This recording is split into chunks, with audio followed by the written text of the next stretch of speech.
Friends అందరికీ నమస్కారం. Welcome to our channel. మనం ఇంతకుముందు కూడా ఏపీ టెట్కి సంబంధించి అదేవిధంగా డిఎస్సికి సంబంధించి ప్రీవియస్ ఇయర్ క్వశ్చన్ పేపర్స్కి సంబంధించిన క్వశ్చన్స్ డిస్కస్ చేయడం జరిగింది. ఈ వీడియోలో మనకి మోస్ట్ ఇంపార్టెంట్ అయినటువంటి తెలుగుకు సంబంధించిన బిట్స్ అనేవి డిస్కస్ చేయడం జరుగుతుందన్నమాట. సో వీడియోని చివరి వరకు చూడండి. నేను క్వశ్చన్ చదివేటప్పుడే మీరు దానికి ఆన్సర్ పెట్టడానికి ట్రై చేయండి అనమాట. మీ మనసులో అనుకోండి ఏది ఆన్సర్ అనేది. సో అప్పుడు మీరు ఎంతవరకు చదువుతున్నారు, కాన్సెప్ట్స్ క్లియర్గా ఉన్నాయా లేదా, ఎంతవరకు గుర్తుంటుంది అనేది మీకు తెలుస్తుంది అనమాట. So let start our video. మొదటి ప్రశ్న, తేనెల తేటల మాటలతో గేయ రచయిత ఎవరు? దేవులపల్లి కృష్ణశాస్త్రి, ఇంద్రగంటి శ్రీకాంత్ శర్మ, శ్రీ ఆరుద్ర. సో ఇది మనకి 4th క్లాస్ లెసన్స్లో ఉంటుందన్నమాట, తేనెల తేటల మాటలతో అనేది. సో దీనికి ఆన్సర్ వచ్చేసి ఇంద్రగంటి శ్రీకాంత్ శర్మ, ఆయన రాశారు ఈ గేయం అనేది. రెండోది, సాల్వము అనే పదానికి అర్థం. సాల్వము అంటే పావురమా, డేగ, పిల్లినా, తాబేల్నా? సాల్వము అంటే డేగ, అంటే మనము పైన గాల్లో తిరుగుతూ ఉంటుంది కదా, సో గద్ద అంటాం కదా, దాన్నే డేగ అని కూడా అంటారు. సాల్వము అనే పదానికి అర్థం డేగ. తర్వాత ప్రశ్న, ప్రతీక పదానికి పర్యాయ పదాలు. ప్రతీక అంటే చిహ్నము, గుర్తు, అంటే దానికి ప్రతీక దీనికి ప్రతీక అంటాం కదా, సో చిహ్నము, గుర్తు అనమాట. 37కి కరెక్ట్ ఆన్సర్ 2. మళ్ళీ పతాకము, జెండా, ఇది కన్ఫ్యూజ్ అవ్వద్దు అనమాట. ప్రతీక అంటే చిహ్నము, గుర్తు, సో గుర్తుపెట్టుకోండి. 38, దరి పదానికి ప్రకృతి పదం ఏది? దరి దూరమా, తీరమా, దారమా, దారినా? సో దరి అనే పదానికి ప్రకృతి పదం తీరం అన్నమాట, తీరానికి వికృతి దరి. తర్వాత 39వ ప్రశ్న, పక్షి, మబ్బు, బాణం పదాలు దీనికి నానార్థాలు. విహగము, ఆకాశము, ధర్మము, మందిరము. సో విహగము అనేది కరెక్ట్ అనమాట. విహగముకి నానార్థాలు ఏంటి అంటే పక్షి, మబ్బు, బాణం, ఇవన్నీ వస్తాయి. తర్వాత ప్రశ్న, పచ్చని చెట్లతో కూడిన హరితహారాన్ని చూస్తే కన్నుల పండుగగా ఉంది. ఈ వాక్యంలో జాతీయాన్ని గుర్తించండి. జాతీయం పచ్చని చెట్లు, కూడిన హరితహారం, కన్నుల పండుగ. కన్నుల పండుగ అనేది జాతీయం అన్నమాట. సో అంటే చాలా ఆనందంగా ఉంది, చాలా సెలబ్రేషన్ మోడ్లో ఉంది అని అర్థం వస్తుంది కన్నుల పండుగ అంటే. 41, జీవికి పుట్టింది కానీ చలనం లేదు ఏమిటి? తేనె పట్టు, తాంబూలం, చెట్టు, గుడ్డు. గుడ్డు అనేది కరెక్ట్ ఆన్సర్ అనమాట. గుడ్డు జీవికి పుట్టిందే కానీ దానికి చలనం అనేది ఉండదు. తర్వాత ప్రశ్న, కాని అన్న పదం ఏ భాషా భాగం? క్రియ, విశేషణమా, అవ్యయమా, సర్వనామమా? దీనికి ఆన్సర్ వచ్చేసి అవ్యయం. కానీ, లేని, అవును, అయితే ఇలాంటివన్నీ వచ్చేది కూడా అవ్యయంలో వస్తాయన్నమాట. తరువాతి ప్రశ్న, మనకి విభక్తులు ఇచ్చారనమాట. అందున్, నన్ ప్రత్యయాలు ఏ విభక్తికి చెందినవి? సప్తమి విభక్తి, చతుర్థి విభక్తి, షష్ఠి విభక్తి, ద్వితీయ విభక్తి. సో ఈ విభక్తులు కానీ నేర్చుకుంటే కన్ఫామ్గా ఒక మార్క్ అనేది వస్తుందన్నమాట. సో మనం చూసుకున్నట్లయితే డుమువులు ప్రథమ విభక్తి, నిన్లన్ గూర్చి గురించి ద్వితీయ విభక్తి, చేతన్ చేన్ తోడంతో తృతీయ విభక్తి, కొరకున్ కై చతుర్థి విభక్తి, కిన్కున్ యొక్క లోన్ లోపలన్, సో అది వచ్చేసి మనకి షష్ఠి విభక్తి వస్తుంది. అందున్, నన్ అనేది మనకి సప్తమి విభక్తి అనేది వస్తుందన్నమాట. ఓరి, ఓయి, ఓసి ఇలాంటివి వచ్చేసి సంబోధన విభక్తి అనేది వస్తుంది. దీనికి ఆన్సర్ వచ్చేసి 43కి సప్తమి విభక్తి 1. కళాకారుడు పదానికి స్త్రీవాచక పదం. సో ఇది ఈజీ. కళాకారుడు అంటే కళాకారిణి, అంతే కదా. సో 44కి 3 అనమాట.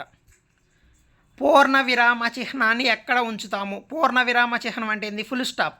ఫుల్ స్టాప్ ఎక్కడ ఉంటాం? వాక్యం మధ్యలోనా, వాక్యం చివరిలోనా, వాక్యం కొనసాగుతున్నప్పుడా, వాక్యం మొదట్లోనా? సో ఫుల్ స్టాప్ ఎక్కడ ఉంటుంది? వాక్యం చివరిలో ఉంటుందన్నమాట. కరెక్ట్ ఆన్సర్ వచ్చేసి 2. తర్వాత ప్రశ్న, క్రింది వాణిలో నిత్య ఏకవచనం ఏది? నిత్య ఏకవచనం ఇత్తడి, ఆశ, పరుగు, వడ్లు. సో నిత్య ఏకవచనం ఏంటి? ఇత్తడి. మెటల్స్ అన్నీ కూడా నిత్య ఏకవచనాలు అన్నమాట. తర్వాత ప్రశ్న, స్ ప్లస్ త్ ప్లస్ ఈ ప్లస్ ఉ. సో వీటిని మూటిని కలిస్తే ఏమవుద్ది? స్ట్యూ అవుద్ది అనమాట. స్ట్యూ అంటే 1. స్ట్యూ అనేది 47కి ఆన్సర్ 2. స్ట్యూ అంటే స్ త్ ఈ ఉ, స్ట్యూ. 47కి ఆన్సర్ 2. ఫస్ట్ది వస్తుందేమోనని మనం కొంచెం కన్ఫ్యూజ్ అవుతాం, కానీ మనకి ఆ ప్లస్లో ఇచ్చినప్పుడు ఫస్ట్ ఉంది కాబట్టి స్త్యూ అనేది వస్తుంది అనమాట. 47కి 2. నాలుకతోటి గట్టిగా అంగిల్ని తాకుతూ పలికే అక్షరాలు ఏవి? మూర్ధన్యాలు, తాళవ్యాలు, ఓష్టాలు, కంఠ్యాలు. మూర్ధన్యాలే ఆన్సర్ అనమాట. మూర్ధన్యాలు అనేవి నాలుకతో అంగిటిని గట్టిగా తాకుతూ పలికే అక్షరాలు అనమాట. తాళవ్యాలు అంటే దవళ్ళు ఇన్వాల్వ్ అవుతాయి. ఓష్టాలు అంటే పెదాలతో పలికే పదాలు వస్తాయి. కంఠాలు అంటే కంఠం నుంచి వస్తాయి కదా, సో అవి. తర్వాత ప్రశ్న, సీతమ్మ పదంలోని సంధి. సీత ప్లస్ అమ్మ, సీతమ్మ. సో మనకి తెలుసు ఇది సింపుల్. సో అత్వసంధి, ఉత్వసంధి, ఇత్వసంధి, ఎడాగమ సంధి. సో ఆన్సర్ 1 అత్వసంధి అనేది కరెక్ట్ అనమాట. కవీశ్వరుడు పదాన్ని విడదీము. కవి ప్లస్ ఈశ్వరుడు, కవీశ్వరుడు. సో మనకి కవి ప్లస్ ఈశ్వరుడు మొదటి ఆప్షన్ అనేది కరెక్ట్ అనమాట. ఇది సవర్ణ దీర్ఘ సంధి కిందకు వస్తుంది. తర్వాత ప్రశ్న, షష్ఠీ తత్పురుష సమాసం వర్తించే పదం.